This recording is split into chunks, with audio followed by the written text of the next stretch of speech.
displayed over 30 locations around the country and internationally, with displays in China and South Korea.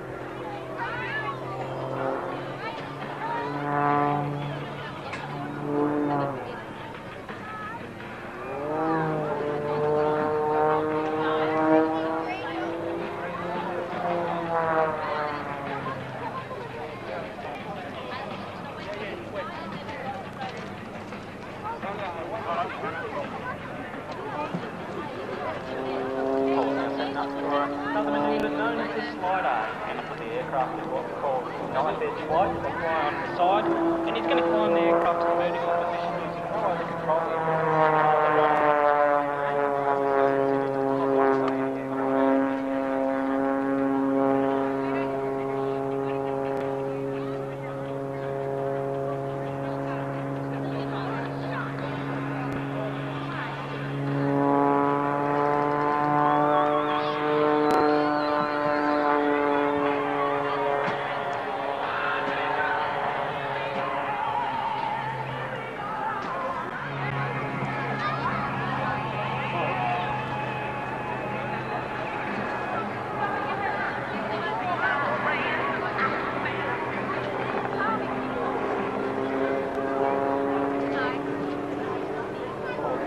for his landing sequence. He's going to reposition the aircraft down on the deck at speeds of over 300 kilometres. Runway 16 at the top of the vertical ball is going to turn around. Double head manoeuvre on the downline. You'll hear ball put the aircraft into a big side step to slow the aircraft down. This aircraft has no flaps, and also it's very hard to get on his website at 4minuteairshows.com.au, or come up with his Facebook page, which is facebook.com/airshows.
Aircraft view today, 430 horsepower, 432 actually on the dyno, with a 3-blade German SE prop.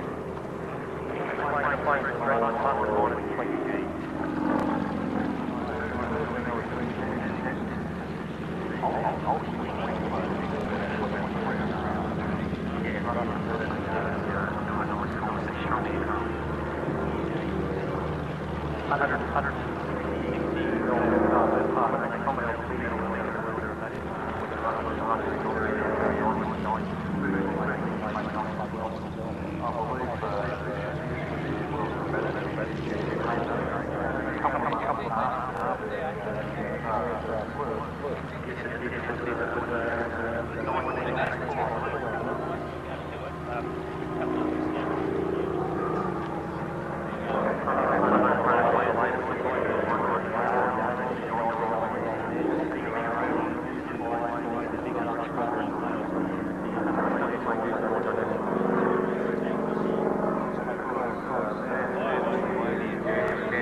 particularly that distribution.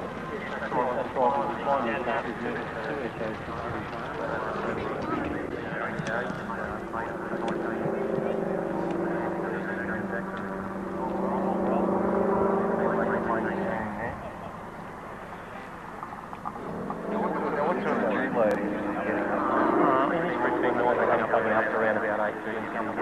It's been 20 years since Nigel flew the Superman. Was one of the most dominant pilots here. Now this one, I believe, also incorporates the larger wing tanks as well. Yeah, so the Sukhoi only has 1 hour's worth of fuel in the centre tank, and the Sukhoi 26, the MX6 version, was made for export to the Western world, like Australia and America. So they put the fuel in the wings so they could get to the air shows with aerobatic pumps. So we're lucky enough to be able to not have very tank underneath it, and every time we go somewhere, so you have to remove that, which becomes quite a burden.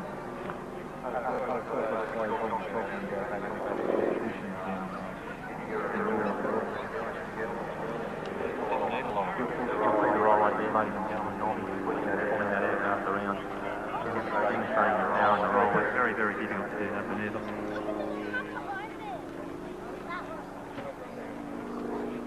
Jet technology improved. They actually reinstalled this huge 1425 horsepower engine in and produced the T28B, T for trainer, and the B model was probably the largest production. They actually manufactured just under 2,000 of these, and they were used right up till 1984 when they were retired by the US Navy. Also 28 different air arms flew them. They modified it again, the C model. They had a cutout just under the tail of the rear fuselage where you could fit a hook so that the aircraft could be used for carrier qualifications. As Steve rightly says, a lot of covert operations undertaken with the D model, flown by Air America and also flown by a group called the Ravens in Laos, where they carried out part of the secret war that was going on there for about 5 years before the world knew about it. We're pretty lucky here in Australia too, as far as this particular aircraft type goes. There's quite a lot of us flying around Australian skies in what is, rather a small warbird community. MO1? Yes, that's the one, operated by Chris Godfrey. Very Black nice. underside. Yeah. I did the paint scheme for that. Oh, there you go. Yeah. The aircraft, most of the aircraft that have come down into Australia were actually those combat veterans that operated with the Royal Lao Air Force. And it is not incorrect to say, if you read the book The Ravens, that when they cut out some of these airfields that were up in the hills with the hill tribes, the Hmong or the Mio as they were known, they actually walked out and looked underneath to see whether they were male or female, because a lot of them had never seen an aircraft before. They operated out of one of the biggest bases up there, a place called Long Tien, which was the secret air base up there under very, very difficult conditions. And they were there to counteract the Viet Cong. Now they were coming down through Laos because the majority of the Ho Chi Minh Trail, people think it just went from the north down through South Vietnam, but the majority of it was actually in Laos. The Royal Thai Air Force and the US Air Force were operating there for quite a long period of time. If you ever get to read that book, The Ravens, it was just an unbelievable operation. They would get a forward air controller who'd been flying perhaps Cessna 02s or 01 Bird Dogs in Vietnam. The good ones at the end of their tour, they'd go and tap them on the shoulder, and literally the guy would be wearing a Panama hat and a Hawaiian shirt and say, do you want to get involved in a real war?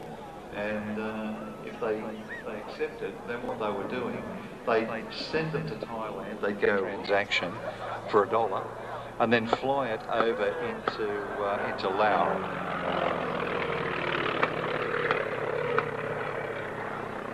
If you ever get a chance to read that book, The Ravens by Christopher Robbins, what was taking place, and the base that he was talking about was actually Long Tien in reality. This aircraft was a former US Navy aircraft, and this is the standard camouflage, or sorry, marking scheme that was employed by the US Navy. Very high visibility. You'd see them flying out of places like Naval Air Station Corpus Christi in Texas.